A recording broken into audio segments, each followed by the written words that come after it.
Today, learn the basic formula for calculating your food and beverage costs. Understand the difference between theoretical and actual costs, and discover how to properly account for waste and spillage. Hello, and welcome to the Bar Business Podcast, where we help bar owners increase profits, attract loyal guests, and simplify operations so you can avoid burnout and finally enjoy your life outside of your bar. I'm your host, Chris Schneider, the Bar Business Coach. Before we get started, a quick thank you to our sponsors, Spot On, who provide a great modern POS solution for the bar and restaurant industry, and Starfish, who use AI to turn your books into actionable steps to increase profits. I'm sure many of you have listened to the podcast a lot, and you know I love to talk about food and beverage costs. But oftentimes we're talking about something else and we're just kind of bouncing off of it. So today, I wanted to take just a couple minutes and really hammer in on what is food and beverage cost, how do we measure it, how do we know what's right, and what formulas do you need to know? We're actually going to talk some math today. So the first thing I want to do is talk through some basic formulas. So when we talk food and beverage cost, it is cost divided by sales price times 100. That is your basic equation. Cost percentage equals cost of product divided by sales price times 100. And it's only times 100 because you're turning the decimal into a percentage. So we're really just taking our cost divided by our sales price. Now, what's important to understand here is that for each individual item, yes, cost divided by sales price. For categories, cost divided by sales price, not overall revenue as a percentage, but the actual item. So if your P&L has a line for draft beer, you calculate your draft beer cost by taking the cost of draft beer, dividing it by the sales price of the draft beer that you sold. Seems pretty simple, but you got to be careful because almost all financial software is set up for general businesses. So it'll take your cost divided by total revenue. It'll make your numbers seem way lower. And like QuickBooks does this, if you just say percentages and you throw it on there, and it'll say, oh, my food cost is 10%. I'm the most amazing restaurant ever. No, your food cost is like 30%. You just don't know it. Because you took your cost divided by revenue instead of your cost divided by specifically food revenue. So it's really important. It's a huge distinction that a lot of people miss. And again, be careful when you're using percentages on financial software, because that's not how it's going to calculate it unless it's restaurant specific. The other thing that's important here is there are two components of this equation, cost and price. Now for beer, keg of beer is pretty easy. Keg of beer costs you $200. You're going to get on a 90% yield, which is what I do all my costing for draft beer. I factor in 90% yield. You're going to get basically 108 pints out of a keg. 120 would be full yield, but you don't ever get full yield. So I like to price based on 90% yield and then aim for 95% yield so that my actual and theoretical look just awesome. And we'll talk about actual and theoretical cost here in a second. So beer or, a vodka soda, that's really easy. Vodka soda is basically free. Vodka costs what it costs. Boom, boom, done. Where this gets a lot more complicated, and we've talked about this before, is food or complex cocktails. 5 ingredients, 6 ingredients, 7 ingredients in a cocktail. All of that is part of your cost. Your mixers, your garnishes, all of that needs to be considered in your cost calculation. Because if you don't include that in your cost, what you're going to do is you're going to say, oh, well, I made my theoretical cost on all these items 20%. Yeah, except you didn't count the mixers or the garnish. So you're 20% on the liquor.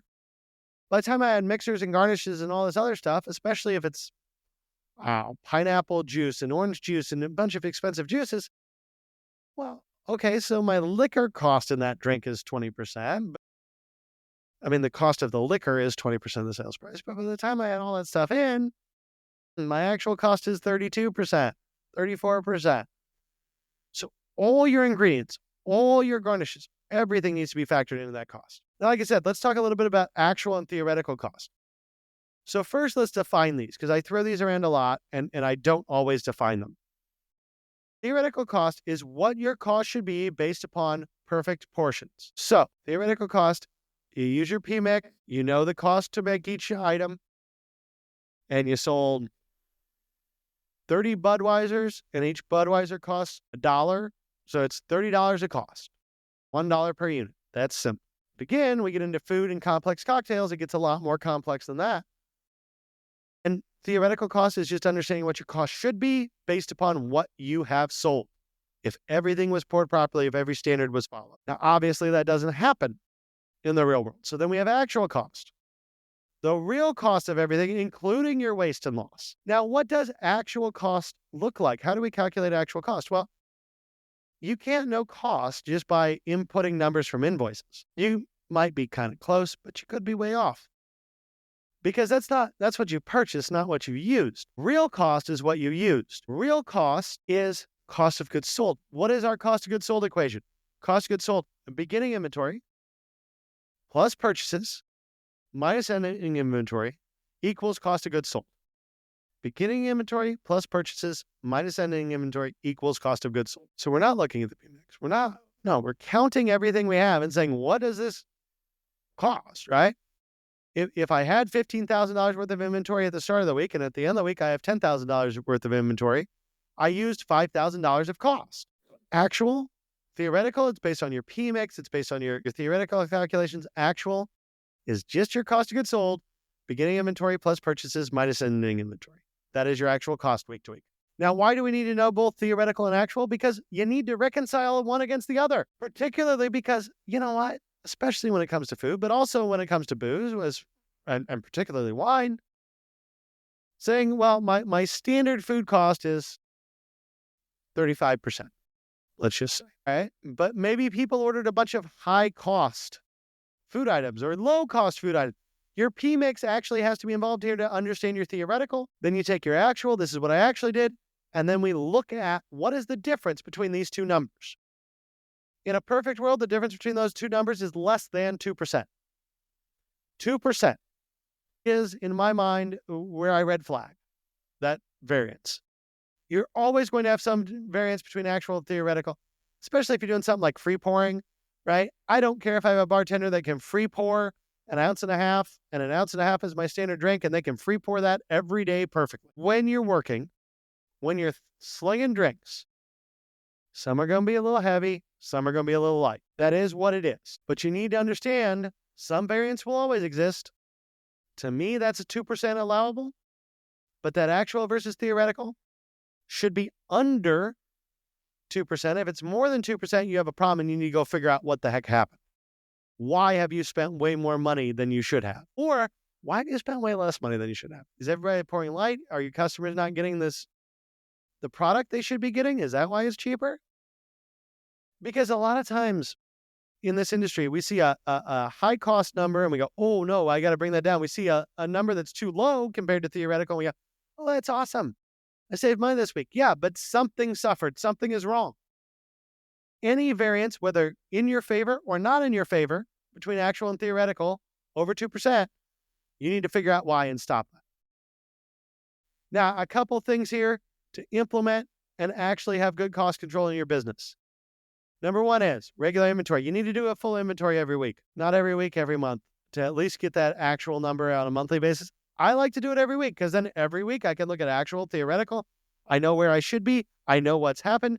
I know if I'm wrong or not. I say do inventory every week. Obviously, none of this works unless you have standardized recipes, standardized portions, standardized pours. Everything must be standardized down to the penny. Otherwise, you can't calculate actual and theoretical right. When I say standardized down to the penny, I mean, what are your portions? How big are they? What are your garnishes? All of that needs to be standardized. And the other thing that you really need to keep control of your cost is a waste log. You need to understand what got wasted. Why did it get wasted? And then fix that in the future so things don't get wasted. So understanding and tracking your food and beverage cost is like the most essential thing. Literally the most essential thing to maintaining a profitable operation. Really, when it comes to cost, it needs to be all about the math, because the math on the cost, the math on your pricing is what gives you a margin that puts food on your table as an owner. If you implement basic calculations and cost controls, you can ensure a profit or a pricing structure that supports healthy profits. That about wraps it up for today. If you enjoyed today's insights, make sure you like, subscribe, and leave a review. If you are ready to take your bar to the next level, schedule a strategy session with me by clicking the link in the show notes below. Until next time, have a great day, and we will talk again later.